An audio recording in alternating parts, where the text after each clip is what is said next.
In this last lesson, we will see how you can maximize your commitment to making law more accessible with visuals. If this would be your law office or your legal department and you've created beautiful legal visuals, you don't want to just keep them in there or hand them out through the window.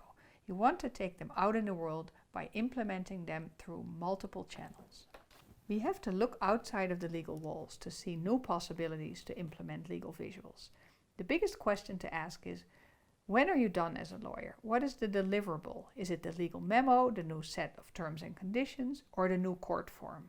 Or do you see a role for yourself to shepherd the legal product into the hands of users? If so, you take on the mindset of a content manager. Let's see what that might look like. In the example of the mini course, Know Your Audience, you were the legal counsel to assist the HR manager Finn to consult on a new family medical leave policy. The goal was to create practical legal information tools throughout the chain of users, management, the HR department, the local supervisors as decision makers, and the employees as end users. You have created this visual.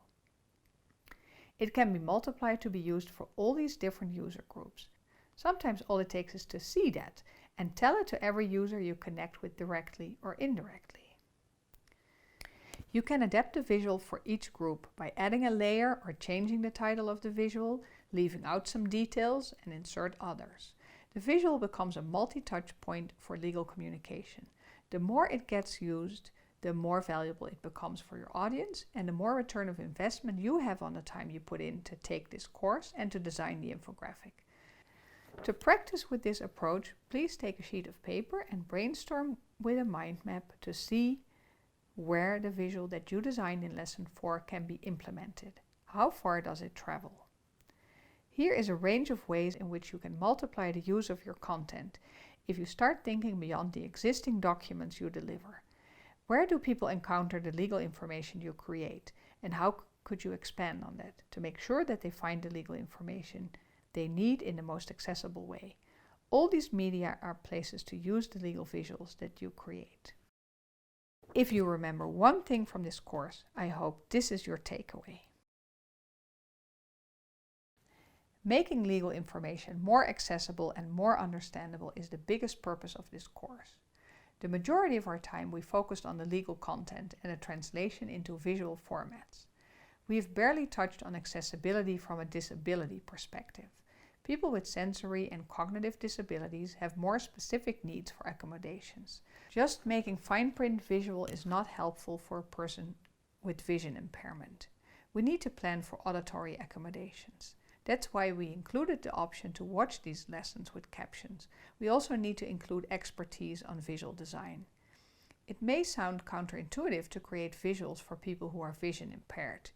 Yet the simplification process and the conceptual thinking lays the groundwork to translate the content in other formats and media. Once you have the infographic flow designed, you could create an audio version of it, where you talk the user through the visual, like giving a guided tour. Here I'm going to guide you through a quick court chart on the topic of legal name change for adults.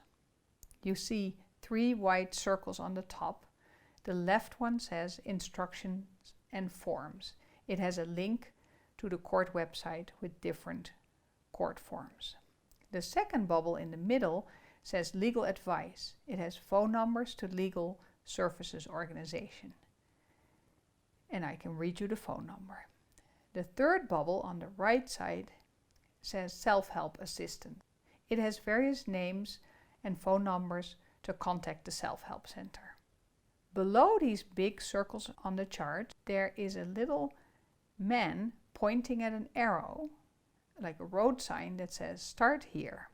Then we see 7 square blue boxes that are 7 different steps. I will start with step 1.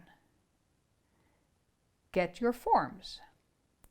And then you see an icon that says print them at home, at the library, or ask to buy them or get them from the clerk at the court. Step 2 says you need to get background checks, 2 different ones, one from the FBI and one from the CBI. There's a fee for that. Step 3 is to file your case with the court. There's a filing fee. If you cannot afford the filing fee, you can file a different form to have your fees waived. Step 4. You see an icon of a judge and a person with a form. This step is for the hearing. The court may have questions. The next icon is number 5. It has different forms visible, like icons of forms, and it says publish in the newspaper. You will get an order from the court for publication. You have to publish that 3 times within 21 days, and there's a form for that. Step 6 is to submit proof of publication with the court. You see an icon of a court building and different sheets of paper. Number 7, the last icon, is decree of name change. It's official. You see a smiling person holding the forms with the official name change.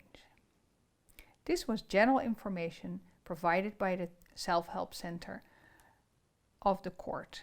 This is not legal advice. For legal advice, please consult a lawyer. For procedural information, contact the Self-Help Center at your local court. For people with cognitive disabilities, we need to further simplify the visual materials. The field of accessible design for users with disabilities goes beyond the scope of this program. I hope to expand our offerings in the near future with a course on this dimension of accessible design.